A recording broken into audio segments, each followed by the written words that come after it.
He's been leading India's great heroic sporting glory on the international stage, and what a fantastic job he's done. How many champions we are producing that make India proud. Let me begin with you, Mr. Thakur. Thank you very much for giving us time. I want to begin with this great story that is unraveling under your watch. All nations, when they want to project themselves on the international stage, do so first, usually with great impact on the athletic ground, on the sports field, in big sports gatherings. And India has now begun to push those buttons. How has this happened? What are the goals? Let me first thank you for inviting me for this session. Well, the session is named or titled as Winds of Change in New India. Ideally, I think it should be titled Storms of Change in Rising New India. Because New India started in May 2014, and moving on 8 years, it has shaped into Rising New India. As the vision or the initiative of Prime Minister Modi has started taking place, making India a rising new India in a gathering global gloom. Because there's a lot of challenges globally. At the same time, it was the COVID-19 pandemic. During that time, to ask your athletes to go outside India and train and also survive, then participate in Tokyo Olympics, it wasn't an easy task. Mirabai Chanu got injured. Within 24 hours, she was given the US visa, given the flight along with her coach and other supporting staff. So India has tried to do whatever possible under the ability of Prime Minister Modi as far as in the field of sports is concerned. I was looking at the top scheme. It started after Rio Olympics. And in the last 4 years, we have seen how it has benefited most of the players. Their training, boarding, lodging, scientific, treatment and all that, everything has been taken care by the government of India. And that is why India has won the highest ever medals in the Tokyo Olympics, Paralympics and the Deaf Olympics. 7 in the Tokyo Olympics, 19 in the Deaf Olympics and 17 in the Paralympics. So that clearly shows that whatever initiative has been taken is reaping benefits. And our wait for last 121 years, Neeraj Chopra has won the gold medal for India. Not only that, post that, it was during the IBA Women World Boxing Championship. India won the gold medal. Nikki Zareen won that. Thomas Cup, we never won the gold medal. India won the gold medal this time. And look at the Commonwealth Games, we won the 66 medals. It's not one of the events, but event after event, India has performed well as far as the sports is concerned. All because it started from the top. Prime Minister Modi himself interact with the athletes before they leave for any big championship. Even during the tournaments, if need to, he motivate players. And while they are back in India, he hosts them. I think no other Prime Minister on earth does give that kind of importance to the sports person personally by speaking to them and also inviting them at his residence. Recent successes, of course, have been recognized all across the globe, Anuragji, but when it comes to budgeting for sports, sometimes we found that, and you look at the numbers, we are found a bit wanting. Even this budget, and over the last few years, there hasn't been a commitment. And I have some statistics here. Why is this the case? We need to understand sports is a state subject. The primary responsibility lies with the states. But if you look at our government, in 2013-14, I think the annual budget was 840 crore rupees. And this year it was 2,400 crore rupees for the Youth Affairs and Sports Department. If you look at in 2013, I think the overall infrastructure projects in India was close to 560 crore rupees. Today it is at 2,700 crore rupees. So if you compare it with the UPA regime, it is 4 times to 5 times more. But then finally, sports is a state subject. Apart than that, there are the private entrepreneurs also invest into that.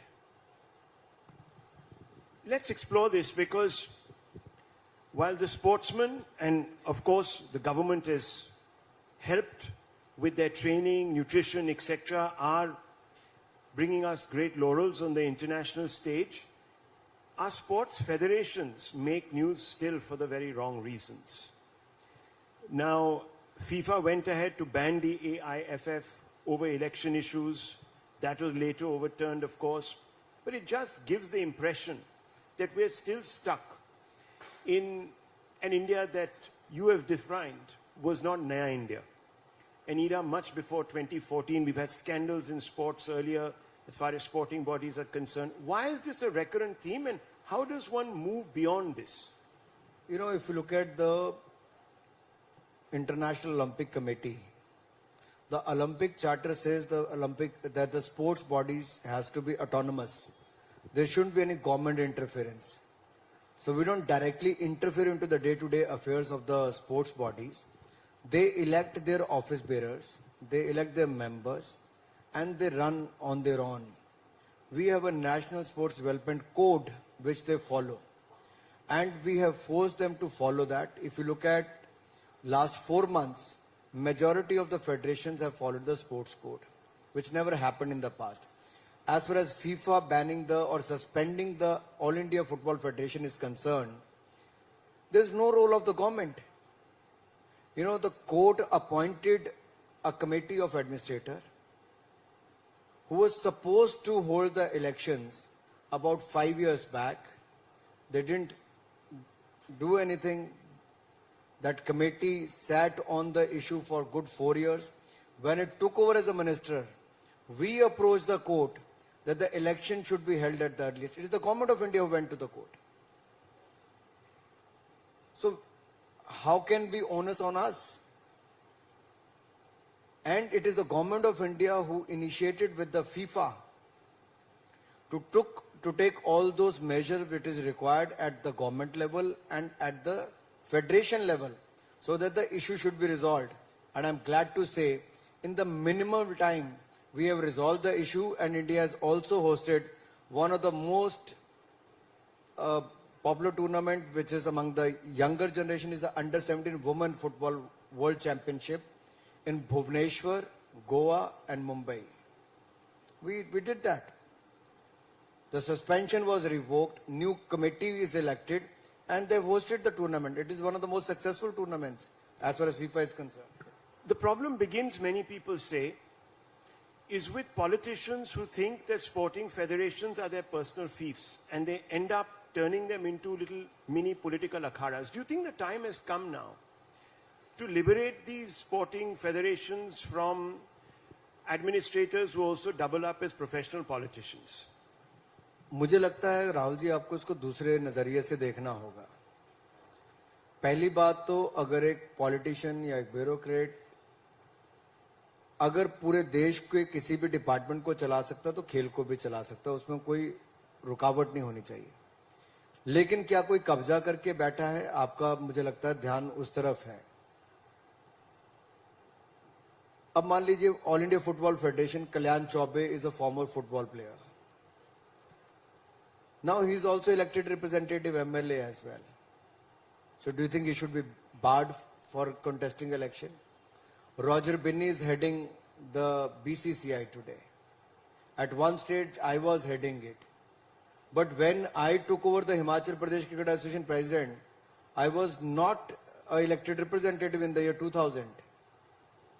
But do you think when I became MP I should have resigned out of that? मुझे लगता है case to case देखना चाहिए. क्या आपके आने से फायदा हुआ? अरुण जेटली जी डीडीसीए के अध्यक्ष बने तो दिल्ली में कभी स्टेडियम नहीं था, एक सुंदर स्टेडियम बना के दिया. पवार साहब बने तो उन्होंने मुंबई में स्टेडियम बनाया. आईएस बिंद्रा ब्यूरोक्रेट बने तो मोहाली स्टेडियम बनाया. मैं पॉलिटिशियन नहीं था, लेकिन मैंने अपनी 26 साल की उम्र में दुनिया का सबसे खूबसूरत स्टेडियम बगैर सरकार के खर्चे के धर्मशाला में बना कर दिया. तो डिपेंड करता है कौन क्या करता है. लेकिन एक पूरी तरह से आप कहो कि पॉलिटिशियंस को नहीं आना चाहिए, तो उससे शायद मैं सहमत ना रहूं. अनुराग जी, आप फ्रैंक हैं, इसीलिए आपने एक अपना रिस्पांस दिया है एंड वन वेलकम्स दैट, स्वागत करते हैं। आपसे मैं एक सवाल पूछना चाहता हूं। अब थोड़ा हम पॉलिटिशियंस की बात कर रहे हैं तो राजनीति की भी बात कर ही लेते हैं। आप हिमाचल से हैं, वहां पर इलेक्शंस हुए हैं, वहां पर बीजेपी का आपको क्या लगता है, व्हाट इज द आउटकम? जो उत्तर प्रदेश, उत्तराखंड, मणिपुर, गोवा में हुआ, वहां फिर भाजपा की सरकार बनी और हिमाचल और गुजरात में भी फिर भाजपा की ही सरकार बनेगी, क्योंकि अच्छा काम जो डबल इंजन की सरकार ने किया है, हिमाचल प्रदेश का विकास हुआ है, राज्य की सरकार ने बहुत शानदार काम किया, इसलिए वहां पर वापस भाजपा की सरकार बनी। विपक्ष बोलता है कि कई स्कीम्स थी जो एल्डरलीज के लिए थी, वो स्क्रैप की गई, पुल बैक की गई, इसकी वजह से, और because of anti incumbency problems आपको फेस करने पड़े हैं। आपकी खुद की पार्टी में लोग एक किस्म से यूनाइटेड नहीं थे। आम आदमी पार्टी भी मैदान में है। कई लोग कह रहे हैं कि ये चुनाव पहले जैसा चुनाव नहीं है और हिमाचल में एक किस्म से एक सभ्यता रही है कि भाई एक सरकार एक समय आती है, फिर वो बदल जाती है, तो वो ही कंटिन्यू होगा, बदलेगा कुछ नहीं। पता नहीं किसी भी चर्चा में आप एक पार्टी का नाम लेते हो, किस पार्टी का? जिसका आपने अभी लिया, आम आदमी पार्टी का। वो मीडिया की चर्चा में तो रहती है, लेकिन जनता वोट नहीं देती है। नहीं, पंजाब में तो जीते थे, नहीं, दिल्ली में जीते थे। उत्तर प्रदेश का मैं सह प्रभारी था चुनाव का। 403 सीटों पे अगर आम आदमी पार्टी चुनाव लड़ी तो कहीं जीतना तो दूर की बात, सब जगह जमानत जब्त होने का काम हुआ है। उत्तर प्रदेश के अलावा वो उत्तराखंड में कहते सरकार बनाएंगे, एक सीट उनके हाथ नहीं लगी है। मणिपुर गोवा दूर की बात छोड़ दीजिए। और हिमाचल प्रदेश में तो 4 महीने पहले अपनी दुकान बंद करके केजरीवाल जी चले गए, चुनाव में आए नहीं। तो उनके जीतने तो दूर दूर की बात है, अगर खाता भी खुल जाए तो बहुत बड़ी बात होगी। दूर दूर तो कोई आसार नहीं कि उनका खाता खुल पाएगा। और आम आदमी पार्टी का गवर्नेंस मॉडल तो देखिए। पंजाब के स्वास्थ्य मंत्री को 2 महीने में इस्तीफा देना पड़ा भ्रष्टाचार करके। दिल्ली का स्वास्थ्य मंत्री 6 महीने से जेल में है। और इनका जेल का मॉडल भी देख लीजिए, बीच में मसाज भी मिलती है, मौज भी करने को मिलती है, 5 स्टार का खाना भी मिलता है, मिनरल वाटर भी मिलता है, और न जाने और कितने वीडियो बाहर आएंगे अंदर क्या क्या चलता है। अभी तो प्रतिबंध शायद वीडियो दिखाने पे लग गया होगा जो लीक हुए। और इनके मुख्यमंत्री एक और कौन, मैं जिसके लिए सुकेश की बात कर रहा हूं, जिसको जेल में सुविधाएं देने के लिए करोड़ों रुपए घूस खाई जाती है, ऐसा मुख्यमंत्री के दिल्ली में रहना चाहिए?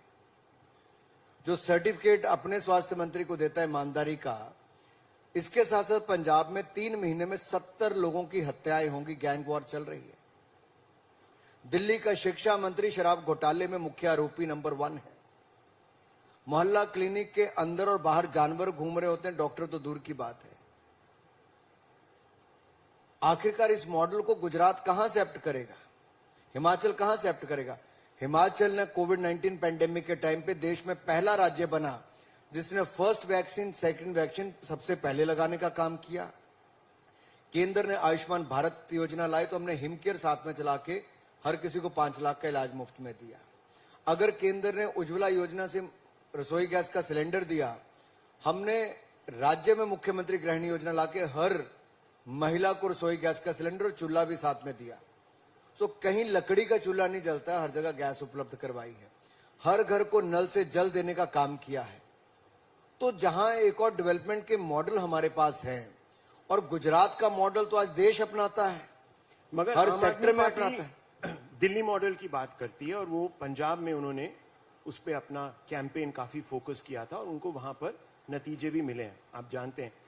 वो कहती है नतीजा यही है कि चुनाव होने के बाद राहुल जी 2 महीने के अंदर मुख्यमंत्री की सीट पर बाई इलेक्शन लोकसभा का हुआ, वो हार गए।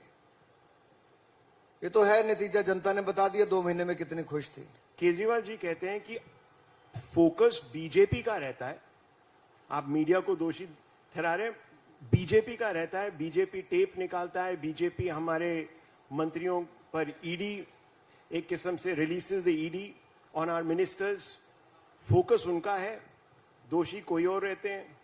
तो मुझे आप समझाइए, केजरीवाल जी जो कह रहे हैं कि भाई ईडी हर चुनाव के पहले सडनली एक्टिव हो जाती है। मैं चाहता हूं कि आप केजरीवाल जी के सारे पुराने वीडियो निकालिए, कब कब उन्होंने आरोप लगाए और कितनी बार माफी मांगी। यू टर्न लगाने वाला व्यक्ति है जी, जिसकी राजनीति की शुरुआती झूठ से हुई हो, जो करप्शन के अगेंस्ट कैंपेन चलाकर कहता हो नहीं नहीं मैंने तो राजनीति में नहीं आना है, लेकिन चंद महीनों के बाद राजनीति में आता है। बेटियों की कसम खाता है मैं राजनीति में नहीं आऊंगा, फिर कहता है मैं बड़ी गाड़ी नहीं लूंगा, मैं सुरक्षा नहीं लूंगा, मैं बड़ा बंगला नहीं लूंगा। बंगला भी लिया, 25 करोड़ का स्विमिंग पूल भी बनाया, सुरक्षा एक राज्य से नहीं 2 राज्यों से सुरक्षा भी ली है, और एक के बाद घोटाला उनके एक के बाद दूसरा मंत्री करता है। एक ऐसा मुख्यमंत्री जिसके पास एक भी डिपार्टमेंट 8 साल में अपने पास नहीं है और एक भी फाइल आज तक साइन नहीं की। आप में से कितने सीईओ ऐसे होंगे, एमडीज ऐसे होंगे जिसने आज तक कोई फाइल साइन ना की हो, जिसके पास कोई अपनी रिस्पॉन्सिबिलिटी ना हो? क्या ये मॉडल चाहिए देश को? हम तो दूसरा मॉडल कहते हैं, ईमानदारी का। हमने 8 साल पहले कहा था 2014 में कि भ्रष्टाचार मुक्त शासन देंगे, सुशासन युक्त सरकार देंगे, गरीबों का, महिलाओं का, वंचित का कल्याण करेंगे। आज मैं कह सकता हूं आपके शो पर, इस समिट पर, 8 साल में भ्रष्टाचार मुक्त शासन किसी ने देश में दिया है तो नरेंद्र मोदी जी की सरकार ने दिया। 1 रुपए का घोटाले का आरोप नहीं लगा है। और देश की अर्थव्यवस्था को दुनिया में कोविड के टाइम पे भी दुनिया की 5वीं सबसे बड़ी अर्थव्यवस्था बनाने का काम किया। हमारी डायरेक्ट कलेक्शन जो है, जिसको आप income tax, corporate tax collection कहते हैं, वो पिछले साल से 30% ज्यादा है। इनडायरेक्ट जीएसटी 1.5 लाख करोड़ रुपया इस महीने अक्टूबर के, और हर महीने 1 लाख करोड़ से ज्यादा जा रहा है। आपकी यूपीआई की जो ट्रांजैक्शंस हैं डिजिटल पेमेंट्स की, वो कितनी है? 8 बिलियन ट्रांजैक्शन 12 लाख करोड़ की केवल अक्टूबर में हुई। जो दुनिया के बड़े बड़े देश नहीं कर पाए वो भारत ने करके दिखाया है। ये मोदी जी के नेतृत्व में हमने देश को आगे बढ़ाया है। आपके आलोचक कहते हैं कि आप सिलेक्टिवली फैक्ट्स को सामने लाते हैं। कहते हैं कि भाई देखिए, भ्रष्टाचारी आप हैं, भ्रष्टाचारी कांग्रेस में बैठे हैं, करप्ट सारी पार्टीज में है मगर बीजेपी में नहीं है, क्योंकि देखिए ईडी सिर्फ करप्शन दूसरे गुटों में ढूंढ लेती है। वो कहते हैं कि ये सब एक बहुत क्लेवर स्ट्रैटेजी है, जहां ईडी अपनी करप्शन दबाती है, यानी बीजेपी की जो पार्टी में जो करप्ट लोग हैं उनके अगेंस्ट केस थम जाते हैं, और जब वहां के नेता हमारी पार्टी में आते हैं, यानी बीजेपी की पार्टी में आते हैं, तो वो केस बंद हो जाते हैं। राहुल जी, इतना लंबा सवाल पूछने की जरूरत नहीं। 5% कन्विक्शन रेट है। मैं आसान उत्तर दे देता हूं। अगर आम आदमी पार्टी के पंजाब के स्वास्थ्य मंत्री भ्रष्ट नहीं थे तो 2 महीने में इस्तीफा क्यों दिया? अगर आम आदमी पार्टी के दिल्ली के स्वास्थ्य मंत्री भ्रष्ट नहीं थे तो 6 महीने से जेल में बैठ के मसाज क्यों करा रहे? बाहरी मसाज करा लेते। क्यों करवा रहे हैं? और कौन सा 8 साल में, मुझे आपके सामने खुली सभा में पूछता हूं आपसे, आपके समिट पे एक आरोप बताइए मोदी सरकार पे किसने लगाया भ्रष्टाचार का? आप बताइए ना, आप तो रोज शो करते हैं। कई लोग करते हैं। आप तो जानते हैं कि राहुल गांधी ने एक कैंपेन ही शुरू कर दिया था 2018 में, चौकीदार चोर है, सीधा आरोप प्रधानमंत्री पे लगाया उन्होंने। कहने की बात यह है कि बोला काफी जाता है, बोलते हैं जैसे बंगाल में बोलते हैं कि वहां पर जो करप्ट लीडर्स थे जिनके खिलाफ सीबीआई और ईडी इन्वेस्टिगेट कर रही थी, जब वो टीएमसी में थे, जब बीजेपी में आ गए तो धुल गए वो। मैं धन्यवादी हूं, आपने याद करवाया। राहुल जी ने कहा चौकीदार चोर है, तो देश की जनता ने उसके 4 महीने के बाद जवाब दे दिया। राहुल गांधी ने 282 सीट से जिताया था 2014 में, 303 सीट के साथ पहले से ज्यादा जिताया 2019 में। तो लोकतंत्र में लोग जवाब देते हैं, तो उन्होंने दे दिया। केवल कहने से चौकीदार चोर नहीं होता है जी। और अगर आप ये कहेंगे जिन्होंने भ्रष्टाचार किया उनके खिलाफ ईडी कार्रवाई ना करे, तो हम तो 2014 में कहकर आए थे कि भ्रष्टाचारियों के खिलाफ कड़ी कार्रवाई करेंगे। आज स्वतंत्र जांच एजेंसियां, इंडिपेंडेंट एजेंसी जो है, प्रोब एजेंसीज, अपना काम कर रही हैं। इस पे किसी को होना नहीं। और राहुल गांधी जी जो यात्रा चला रहे हैं, उस यात्रा में कौन चल रहा है? राहुल जी कहने के लिए भारत जोड़ो यात्रा है, लेकिन जो टुकड़े टुकड़े करने के भारत के सपने देखते हैं, जो पोस्टर चिपकाते हैं country without a post office, एक ऐसा देश जिसका नामो निशान मिट जाए, वो उस यात्रा का हिस्सा होते हैं। जो देश के विकास में एनजीओ के माध्यम से चल के अवरोध पैदा करते हैं और बार बार विकास का विरोध करते हैं, क्या वो लोग भारत को जोड़ेंगे? भारत को जो लोग केवल कुछ राज्यों का समूह मानते थे, क्या वो लोग भारत जोड़ो यात्रा चलाएंगे? मोदी जी ने तो भारत छोड़िए, दुनिया को एक करने की बात कही है। वसुधैव कुटुंबकम, वन वर्ल्ड वन फैमिली, और one world one family one grid, यहां तक भी बात की। इंटरनेशनल सोलर अलायंस की बात हो, COP 21, COP 26 में ग्लोबल लीडरशिप देने की बात हो, आज दुनिया के बड़े बड़े मंचों पर भारत को बुलाया जाता है और भारत वहां नेतृत्व देने का काम करता है। और आजादी के 75वें साल में अगर G20 की प्रेसिडेंसी भी किसी को मिली है, तो हमारे भारत को सम्मान वो मिला है इस साल G20 की प्रेसिडेंसी का। आपने भारत जोड़ो यात्रा की जिक्र की और बोलो कि वहां पर भारत तोड़ो जो समुदाय है वो राहुल गांधी के साथ चल रहा है।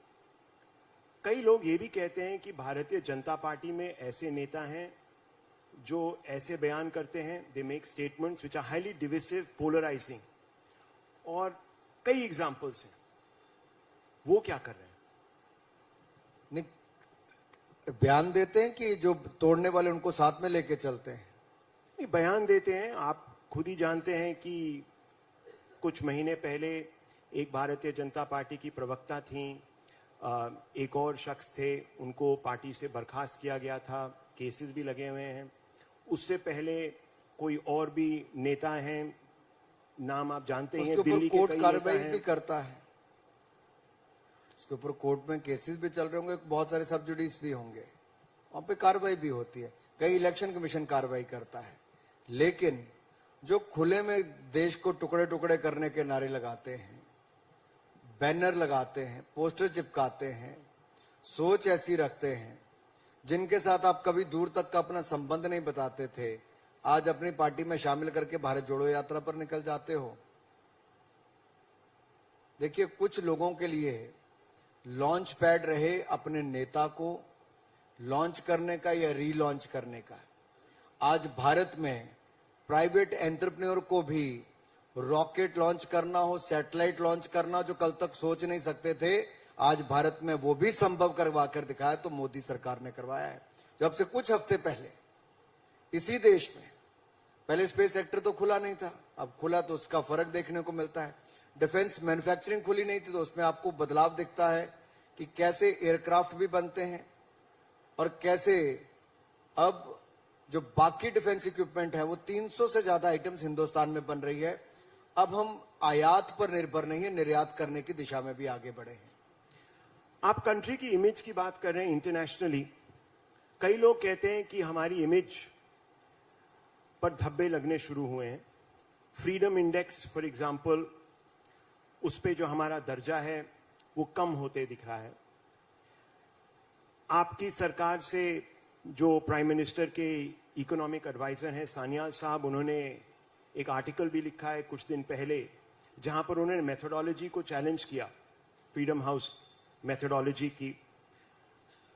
मगर कई अंतर्राष्ट्रीय जर्नलिस्ट भी हैं, एनालिस्ट भी हैं, एकेडमिक्स भी हैं, बुद्धिजीवी जिनको कहा जाता है, वो भी हैं, कहते हैं कि भाई भारत में आज की डेट में इतनी नफरत की आग फैली हुई है कि यहां पर स्थिरता पर अब असर पड़ने लगा है।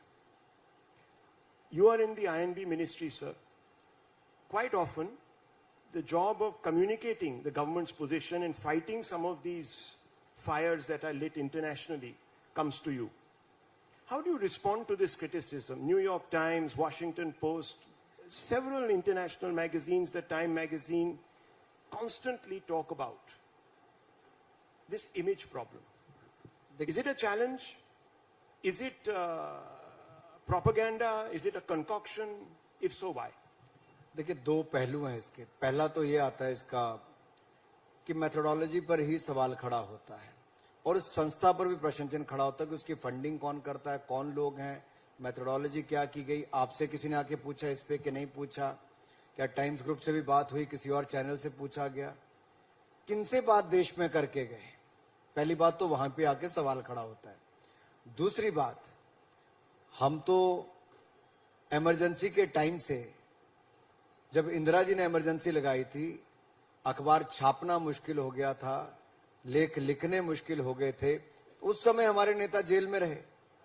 हम तो फ्रीडम ऑफ स्पीच का समर्थन करते हैं और फ्रीडम ऑफ स्पीच का हम न केवल समर्थन करते हैं, उसके लिए हर वो कदम भी उठाते हैं। प्रेस काउंसिल ऑफ इंडिया है, इसके मेंबर कौन है? इसके आपके जो अखबार के मालिक हैं, इनके रिप्रेजेंटेटिव, वही इसके मेंबर हैं। Autonomous body.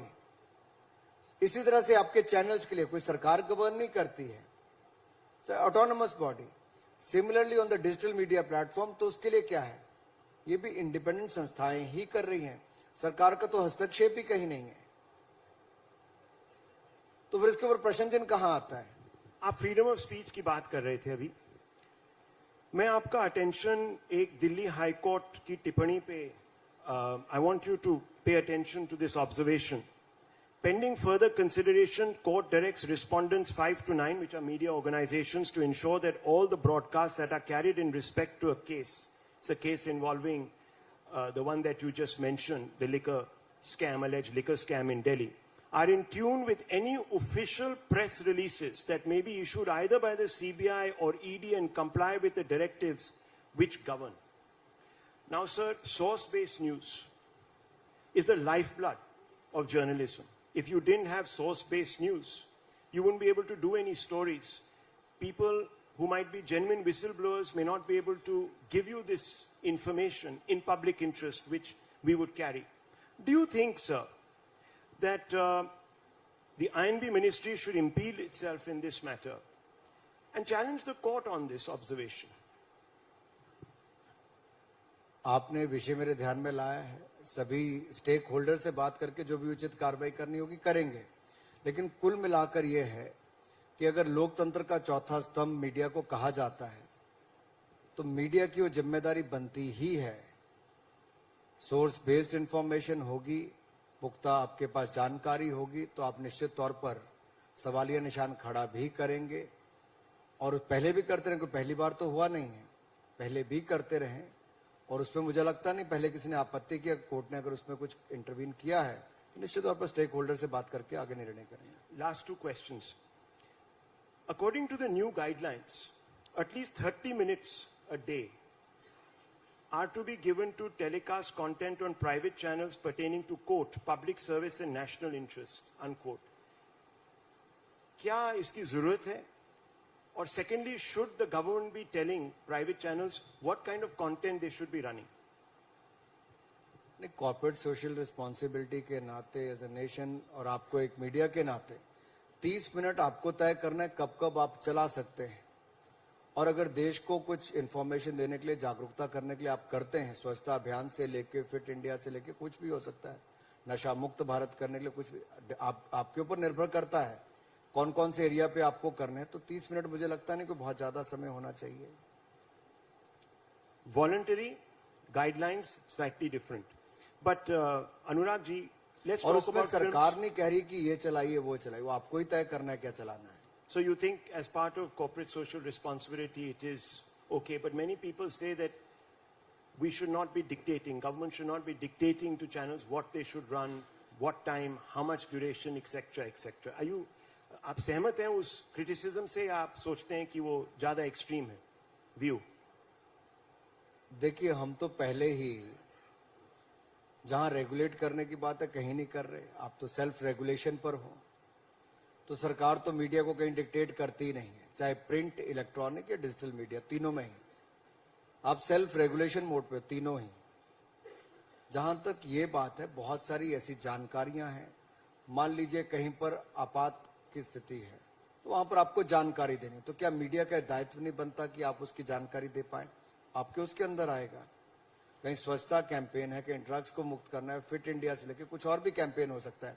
और बहुत सारे चैनल्स आपके अभी भी करते हैं, ऐसा नहीं कि नहीं करते, अलग अलग इनिशिएटिव चलाते हैं, लेकिन कुछ नहीं करते, तो शायद वो भी करना शुरू कर देंगे।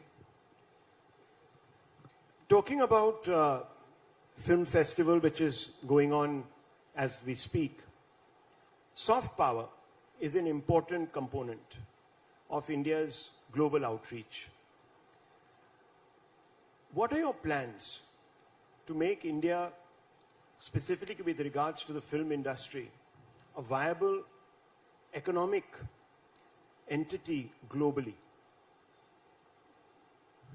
See, the media entertainment space is bound to grow to $100 billion industry by 2030. And if you look at the annual growth of OTT platforms itself is about 28%. I see India has a great opportunity in front of them, that whether it is for the film shooting or co-production or post-production, we have the right talent among us, and we can have the global business in India. And we have pitched that at Cannes Film Festival and recently at the International Film Festival of India in Goa. We have seen a very, very positive feedback from the stakeholders. Many companies and filmmakers are very keen to work with India and India with the Indian entrepreneurs. And when you talk about the soft power of India, 2 days back the Central Asian countries youth delegation was here. 100-member delegation. You will be surprised to know 40% of the delegation members spoke in Hindi. Hindi गाने गाए, हिंदी गानों पर नाचे, नमस्ते से लेके गानों गानों तक स्वागत किया। मिथुन चक्रवर्ती आज से 30 साल पहले बहुत बड़े स्टार उस समय के होंगे जब हमारे समय, लेकिन सेंट्रल एशिया में आज भी वो इतने बड़े स्टार हैं। शाहरुख खान की फिल्म से लेके बाकी के गाने गाए जा रहे हैं। तो सिनेमा की जो ताकत है, it cut across boundaries, it doesn't restrict you with in India. The same is with sports and cinema, and we need to unleash the soft power of India, and cutting across boundaries, I think we can do so. These are welcome sentiments, but do you believe that India presents a creative environment for filmmakers to come shoot here without feeling any constraints?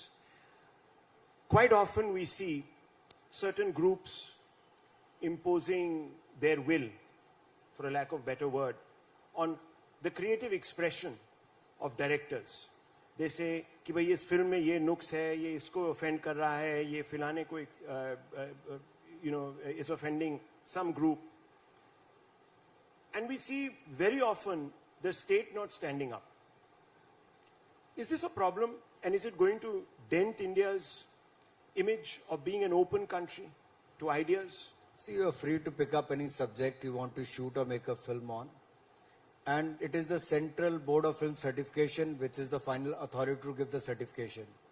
Once they have given the certification, then